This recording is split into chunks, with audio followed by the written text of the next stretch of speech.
নুরানি মাদ্রাসাগুলো এখন সুন্দর একটা সিস্টেম চালু করেছে।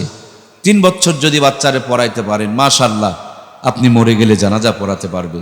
ইমাম সাহেব, খতিব সাহেব আসে নাই, জুমার নামাজটা চালিয়ে দিতে পারবে, পাক পবিত্রতার মাসালাগুলো পড়তে পারবে, কোরআন শরীফ সুন্দর করে ঝরঝর করে পড়তে পারবে। মাশাআল্লাহ, মোটামুটি একটা মানুষ ইমান নিয়ে কবরে যেন যেতে পারে, এই পরিমাণ প্র্যাকটিস এবং ট্রেনিং তাদেরকে নুরানি 3 বছরের মধ্যে শিখায় দেওয়া হয়। সুবহানাল্লাহ বলেন।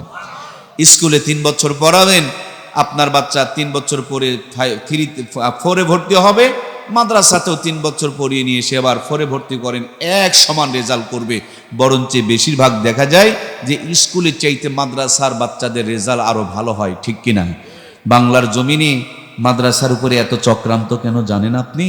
নতুন করে বাংলাদেশে যারা ভালো ভালো রেজাল্ট করেছে, বাংলার জমিনে সবচেয়ে তাক লাগানো রেজাল্ট যারা করেছে, এদের সবার গোড়ার খবর, নারীর তথ্য নিয়ে জানা গেছে যে প্রত্যেকের গোড়ার সম্পর্ক হলো আল্লাহর কোরআনের সাথে। সুবহানাল্লাহ বলেন। আমি সৈয়দপুরে অনেকবার এসেছি, আমার প্রিয় হজরতের আহ্বানে এসেছি, এটা আমার চেনা জায়গা। কিন্তু আগামী পরশুদিন আমার মাহফিল হচ্ছে কুমিল্লার চাঁদপুর। চাঁদপুর তো একটা জেলা। আমাদেরকে মাঝে মাঝে এই পোস্টারগুলো মোবাইলে পাঠিয়ে দেওয়া হয়, আমরা নেটে লিখে সার্চ দেই চাঁদপুর কত দূর, দেখায় যে 13 ঘন্টা সময় লাগবে, 12 ঘন্টা সময় লাগবে। তখন আমরা 12-13 ঘন্টা আগে রওনা করে দেই। যখন আমরা চলতে শুরু করি তখন আমাদেরকে দেখায় কত কিলোমিটার দূরে, কত দূর আসলাম, কত দূর বাকি, গাড়ি কত স্পিডে চলছে, ডান দিকের গ্রামের নাম কি, বাম দিকের গ্রামের নাম কি। ছোট্ট একটা মোবাইলের ডিভাইস, ছোট্ট একটা মোবাইল, এই মোবাইলে একটা সফটওয়্যার আছে, এটাকে লোকেশন বলে। সে আপনাকে আমাকে পথ দেখায় নিয়ে যাবে। 3টা রাস্তা, ডানেরটা, মাঝেরটা না বামেরটা, যেটা আপনার রাস্তা সেটাকে সবুজ করে দেখাবে, আর যেটা আপনার রাস্তা নয় ওইটা রাস্তা থাকবে কিন্তু এটাকে সবুজ করে দেখাবে না। এটা আপনাকে আমাকে পথ দেখায় দেখায় গন্তব্য পর্যন্ত পৌঁছায়া দিবে। আমাদেরকে আমাদের রব তৈরি করেছেন, আমরা যেন পথভ্রষ্ট হয়ে জাহান্নামে না চলে যায়, তার জন্য আমাদেরকে জান্নাতের পথ দেখানোর জন্য কোরআনুল কারীম নামক এই জীবন বিধান, সংবিধান, ক্যাটালগ, আপনার আমার জন্য পথ প্রদর্শক নামক এই আলোর বর্তিকাটা আপনার আমার জন্য দান করেছেন। তিনি কে? এটা যদি আপনি আপনার সিনার, সন্তানের সিনায় ঢুকাইয়া দিতে পারেন, সন্তানের মেমোরির মধ্যে ঢুকাইয়া দিতে পারেন, সে ডাক্তারি, মাস্টারি, ইঞ্জিনিয়ারি, এমপিগিরি, মন্ত্রীগিরি, রাষ্ট্রপতিগিরি করবে, পথ হারাবে না, দিন শেষে আবার জান্নাতে চলে যাবে। সুবহানাল্লাহ বলেন। প্রিয় ভাইয়েরা আমার, আপনাদের সৈয়দপুরে কি ট্রেনের লাইন আছে? দেখবেন ট্রেনের লাইনটা ঢাকা পর্যন্ত বিছানো আছে, সাইকেল পড়ে যায় কিন্তু ট্রেন পড়ে যায় না। দেখবেন বাস রাস্তা ভুল করে, মাইক্রো রাস্তা ভুল করে, কিন্তু ট্রেনের কি রাস্তা ভুল হয়? কারণ ট্রেনের লাইন মাত্র 2টা। একবার যদি তুলে দিতে পারেন আর টাইম মতন যদি ট্রেনে চড়তে পারেন, ট্রেনটা ছেড়ে দিবে, গড় গড় গড় গড় গড় গড় করতে করতে উঠবেন সকালে, পৌঁছায়া দিবে সন্ধ্যা, উঠবেন সন্ধ্যায়, পৌঁছায়া দিবে সকালবেলা। এই জনজীবনের শুরুবেলা আপনারা আমার ছেলেগুলোকে যদি কোরআন সুন্নাহর লাইনের উপরে তুলে দিতে পারি, এই সন্তান দুনিয়াতে সব কিছু করবে কোরআন সুন্নাহর লাইনের উপরে থাকার কারণে, গড় গড় গড় গড় করে দিন শেষে আল্লাহর জান্নাতে চলে যাবে। আমি জানি এত কিছু আলোচনা শোনার পর আপনারা আপনাদের ছেলেদেরকে মাদ্রাসায় ভর্তি করবেন না। কেন করবেন না সেটাও আমি জানি। আমি জানি যে এখানে ভর্তি করলে অনেক টাকার মালিক বানাইতে পারবেন না, অনেক টাকাওয়ালা হবে না। আমি বলি ভাইজান, টাকাওয়ালা এক জিনিস আর শান্তিওয়ালা আর এক জিনিস। মাদ্রাসায় না পড়ায়া টাকাওয়ালা বানাতে পারেন, কিন্তু মাদ্রাসাওয়ালারা যেই পরিমাণ শান্তিতে থাকে, এই পরিমাণ শান্তিওয়ালা জিন্দেগিতে স্কুলে পড়ায়া বানাইতে পারবেন? যদি বিশ্বাস না হয়, সৈয়দপুরে যতগুলো দুনিয়াদার আছে, সুদখোর, ঘুষখোর, জুয়াচোর, বাটপার, চিটার, মদখোর, তাসখোর, গাঁজাখোর, ফেন্সিখোর, এক কথায় যত বড় বড় হারামখোর আছে, ওই হারামখোরগুলোকে দাওয়াত দিয়ে এক লাইনে বসান, আর ইমাম, মুয়াজ্জিন, মুফতি সাহেব, মুহাদ্দিস সাহেব, খতিব সাহেব, এই হুজুরগুলোকে দাওয়াত দিয়ে আর এক লাইনে বসান। 2 দিকে 2 লাইন বসায়া দিয়া আলু ঘাঁটি দিয়েই হোক আর যেটা দিয়েই হোক, মাশাআল্লাহ 2 দিকে খাবার পরিবেশন করে দেখেন, এরা হাফ প্লেট নিয়ে নাড়াচাড়া করবে, আর ইমাম, মুয়াজ্জিন, খতিবের দল চোখের পলকে 3 প্লেট তুলে ছাড়বে। যাদের জবান নাই তারা লোক চুপ করে থাকেন, আর যাদের জবান আছে একটু কথা বলুন, সাদাকে সাদা বলুন, কালোকে কালো বলুন। ইমাম খতিবদের সমপরিমাণ হারামখোরেরা খেতে পারবে? ইমাম খাওয়া দাওয়ার পর বড় ঢিকুর তুলে বলছে আলহামদুলিল্লাহ, পিছন দিক থেকে আর এক ছেলে ডেকে বলে হুজুর আম্মা সুন্দর করে পায়েস রান্না করছে। তো মাশাআল্লাহ দেখবেন আবার হাফ কেজি। সুবহানাল্লাহ কয় না রে। আর হারামখোর মিষ্টির দোকানদারকে কিনতে পারবে, কিন্তু ডাক্তার কইছে ডায়াবেটিস, খাওয়া যাবে না। আর ইমাম সাহেব চোখের পলকে বিনা টাকায় হাফ কেজি তুলেই শেষ। তারপর আবার সন্ধ্যাবেলা মাশাআল্লাহ একটু রুটি টুটি দিয়ে, নরম রুটি, খাসি টাসি, এটা সেটা দিয়ে নানান কিছু আয়োজন হয়েছে, তখনও তুলছে 15টা। এরপর বিছানায় শোয়ার সময় এশার নামাজ পড়ে হালাল বউকে বুকে জড়িয়ে ধরে সিরা খেতা সোজা করে ডান হাত গালের নিচে দিয়ে কেবল বিছানায় মাথা দিছে আর দোয়া পড়ছে আল্লাহুম্মা বিসমিকা। বিছানা মাথা দিতে দেরি একেবারে রেলগাড়ির কিসে শব্দ, তার চাইতে বেশি আওয়াজ করে ভোঁ ভোঁ করে ঘুম পাড়া শুরু করে দিয়েছে। পক্ষান্তরে হারাম করে খবর নিয়ে দেখো বন্ধু আমার, হাফ প্লেট নিয়ে নাড়াচাড়া করবে, পেটে ঢুকতেই যেন যুদ্ধ শুরু হয়ে যাবে। গ্যাসের বড়ির এবার সার্জেলকে খুঁজবে। বাড়িতে যাওয়ার সময় লম্বা আগরবাতি টানবে, উপর দিকে ধোঁয়া ছাড়বে আর রওনা করে দিবে। আমার প্রিয় ভাইয়ারা, বাসায় গিয়া সালাম নাই, গেটের মধ্যে দাঁড়ায়া কলিং বেলে চাপ দেয়, আর কাজের মেয়ে দরজা খুলে দেয়। বউ তার কটকটির সিরিয়াল দেখতেছে, স্বামীকে টাইম দেওয়ার মতন সময় নাই।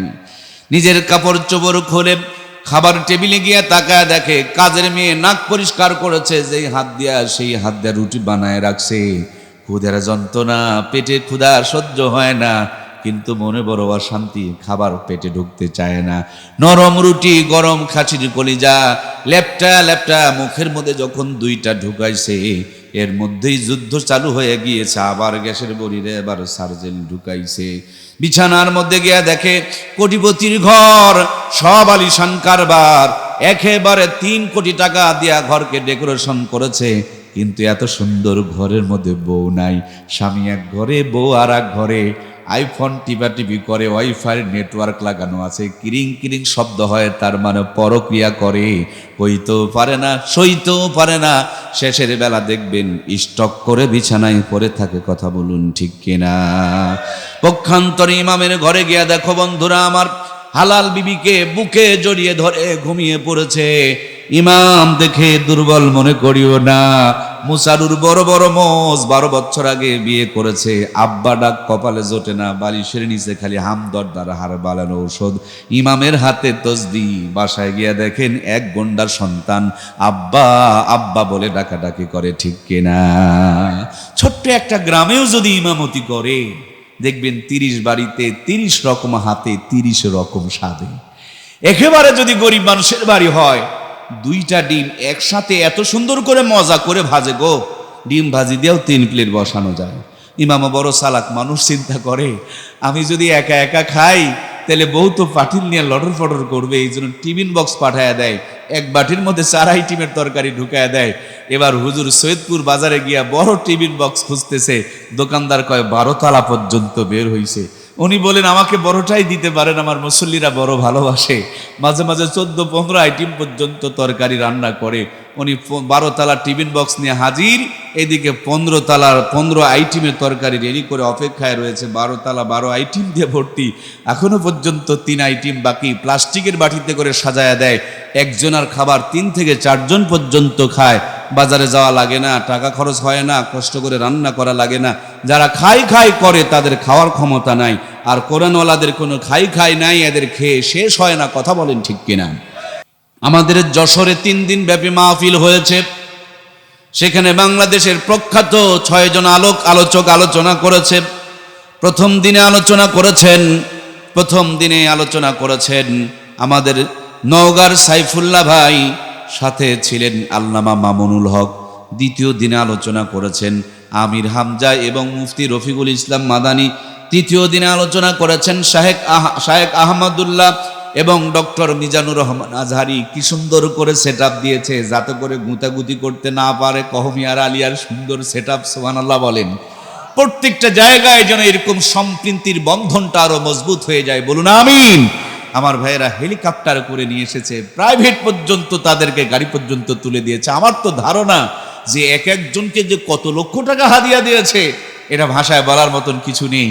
একটা মাহফিলে 20 লক্ষ মানুষের উপস্থিতি হয়েছে। সুবহানাল্লাহ বলেন। বাংলার জমিনে একজন রাষ্ট্রপতিকেও এই পরিমাণ সম্মান আজ পর্যন্ত কেউ দিতে পারে নাই, ঠিক কিনা?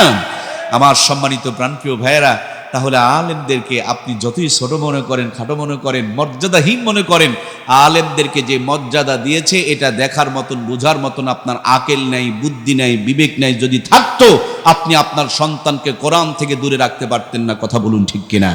আল্লামা মামুনুল হক, মিজানুর রহমান আজহারি, খালেদ সাইফুল্লাহ আইয়ুবী, এই বড় বড় মানুষগুলো যদি আপনাদের সৈয়দপুরে আসে আর কোনো চার দোকানে বসে, দোকানদার যদি চিনতে পারে এটা মামুনুল হক, শাইখুল হাদিস, ইবনে শাইখুল হাদিস, আমার ভাইয়েরা বলুন তো, চার দোকানদার তো বিল নিবে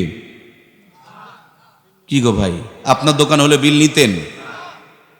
বরঞ্চ হাতের মধ্যে আরো 5,000 ঢুকায় দেয়া কইতেন, হুজুর আমার কপাল, আপনার মতন মানুষ আমার চার দোকানে। আমি ধন্য, আমি ধন্য, আমার লাইফটা ধন্য যে মামুনুল হক আমার চার দোকানে বসেছে। দেখবেন মরার আগ পর্যন্ত গল্প করবে, তুমি আমাকে অবহেলা মনে করো, আমার দোকানে শাইখুল হাদিস আল্লামা মামুনুল হক এসেছিল। সুবহানাল্লাহ বলেন। মিষ্টির দোকানে গিয়ে যদি মিষ্টি চায়, দোকানদার যদি চিনতে পারে এটা মামুনুল হক, চাইবে 1 কেজি, বেঁধে দিবে 5 কেজি। সুবহানাল্লাহ বলবেন না?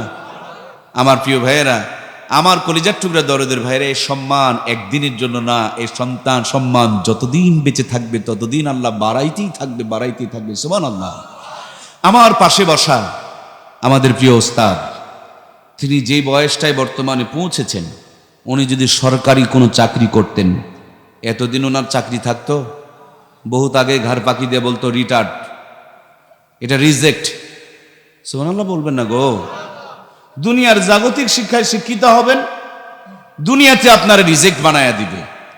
আর আমরা, আমাদের প্রিয় ওস্তাদরা কোরআন ওয়ালা হওয়ার কারণে দিন যতই যাচ্ছে তাদের মর্যাদা, ইজ্জতকে আল্লাহ তত বাড়ায়া দিচ্ছে। সুবহানাল্লাহ বলেন। আমি দেখেছি আমার কলিজার টুকরা দরদের ওস্তাদ আল্লামা আহমদ শফি সাহেবকে, শুধু হুজুরের সম্মান আল্লাহ বাড়ায় নাই।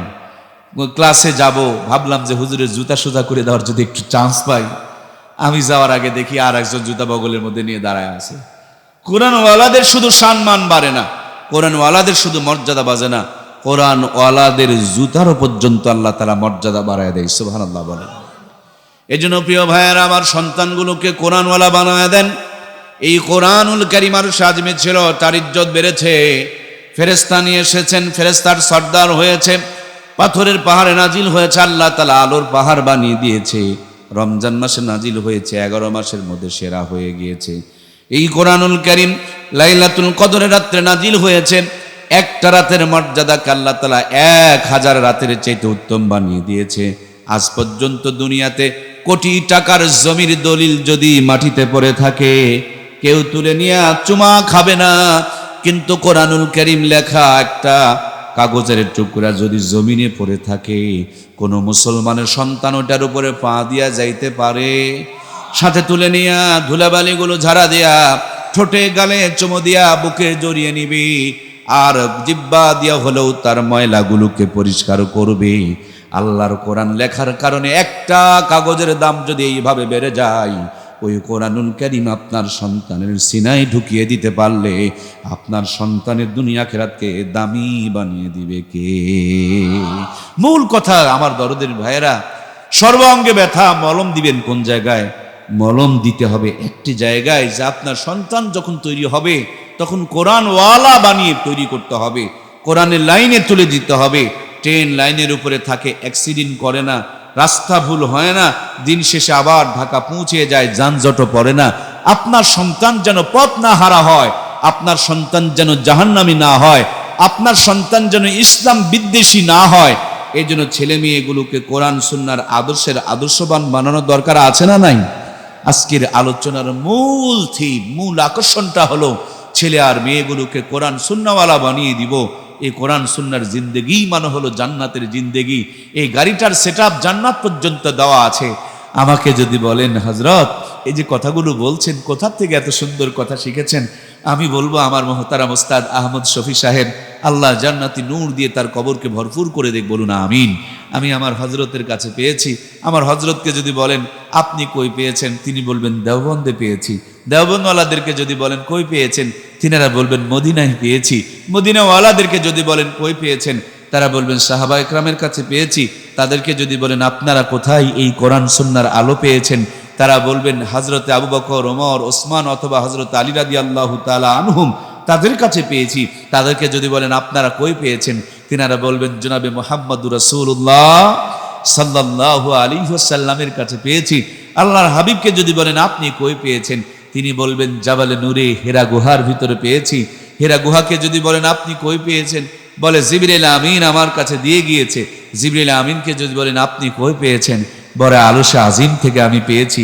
আরশে আজিমকে যদি বলেন আপনি কই পেয়েছেন, বলবেন কিতাবুল্লাহ কালামুল্লাহ, যার কিতাব, যার বাণী, যার কালাম সে আল্লাহ আমাকে দিয়েছে। তার মানে এক মাথার মধ্যে আপনার কোরআন পড়নেওয়ালা মক্তবের ছেলেটা, আর আরেকটা মাথা ঘুরতে ঘুরতে আমাদের প্রিয় ওস্তাদদের মাধ্যম হইয়া আমার ভাইয়েরা হাটাজারি দিয়া, দেওবন্দ দিয়ে, মদিনা দিয়ে, জাবালে নূর দিয়ে আরশে আজিম পর্যন্ত পৌঁছে গিয়েছে, আমার আল্লাহ পর্যন্ত পৌঁছে গিয়েছে। এটা হলো জান্নাতের গাড়ি, রাস্তা ভুল করবে না। সুন্দর সংযোগের উপরে যদি তুলে দিতে পারেন, এটা দিন শেষে আবার আল্লাহর জান্নাতে চলে যাবে। জোরে বলুন না সুবহানাল্লাহ। আমাকে যদি বলেন মুর্তজা ভাই আপনার বাড়ি কোথায়, আমি বলবো আমার বাড়ি নওগাঁয়। নওগাঁ গিয়ে দেখবেন আমার কোনো বাড়ি ঘর নেই, আমার বাবার একটা বসত বাড়ি, মিঠা ঘর আছে। সেজন্য আমি আমার বাড়িকে নওগাঁ বলে থাকি। আমার প্রিয় ভাইয়েরা, আমাদের পিতার পিতা, আদি পিতা সাইয়্যিদিনা হযরত আদম, তিনি আমাদের দুনিয়ার সর্বপ্রথম মানুষ, তিনি আমাদের আদি পিতা। তিনার পৃষ্ঠদেশে আমাদের সকলকে আল্লাহ তাআলা বানায় রাখছিলেন।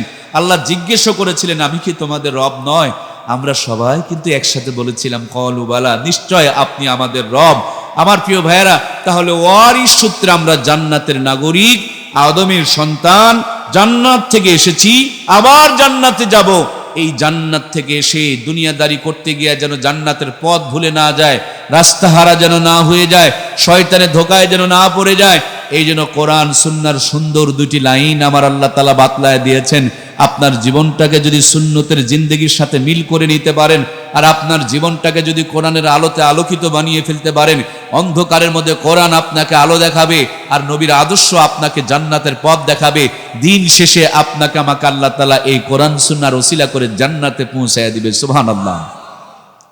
এজন্য প্রিয় ভাইয়েরা আমার, জীবনকে সুন্নতময় করতে হবে।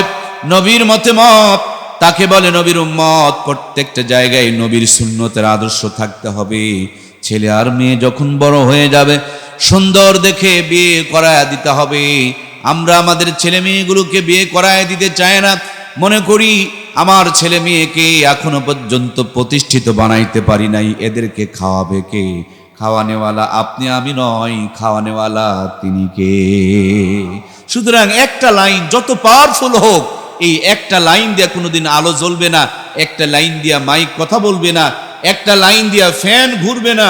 সেম কায়দায় আপনার জীবনকে যদি আপনি আলোকিত করতে চান, আপনার জীবনকে যদি সুখী করতে চান, স্বামী আর স্ত্রীর সুন্দর একটা মধুর সম্পর্কর দরকার আছে না নাই? আল্লাহ আব্বাজান আদমকে জান্নাত দিয়েছিলেন, সব ছিল, খালি বউ ছিল না, তার জন্য জান্নাতটাও ভালো লাগতেছিল না।